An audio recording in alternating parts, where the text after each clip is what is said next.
তো এখানে গণেশ ঠাকুরটা দেখতে পাচ্ছ যে আমার হাতগুলো কমপ্লিট হচ্ছে, এখনো হয় নাই। তো আজকে হাতগুলো কমপ্লিট হয়ে গেলে পুরো কাজটা কমপ্লিট হয়ে যাবে। কালকে আসতে পারি না, কালকে শরীরটা খুবই ক্লান্ত ছিল।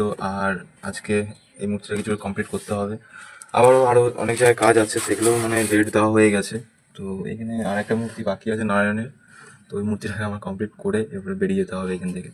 তো এখন কমপ্লিট করি কাজটা, তারপরে তোমাদের সবাইকে দেখাচ্ছি। আর এটা তো লং ভিডিও একটা আসবে, লং বলতে শর্ট ভিডিওই, মানে যে লং ভার্সনগুলো পুরো ডিটেলসে আমি তোমাদের দেখাই, তো সেরকম একটা ভিডিও আসবে, সবাই অবশ্যই দেখো যেন।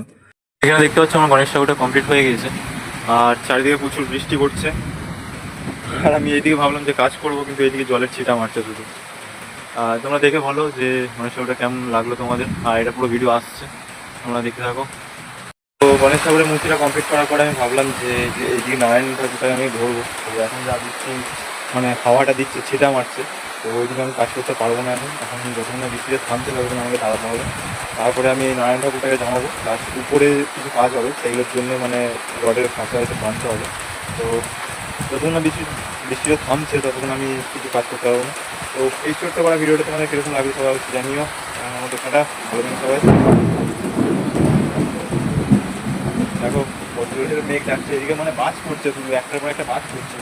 আমি ফোনের ফ্লাইং মোড অন করে দিয়েছিলাম, সব নেট ফেট বন্ধ করে দিয়েছিলাম, ভয় লাগছে আমার। তো টাটা, ভালো থেকো সবাই।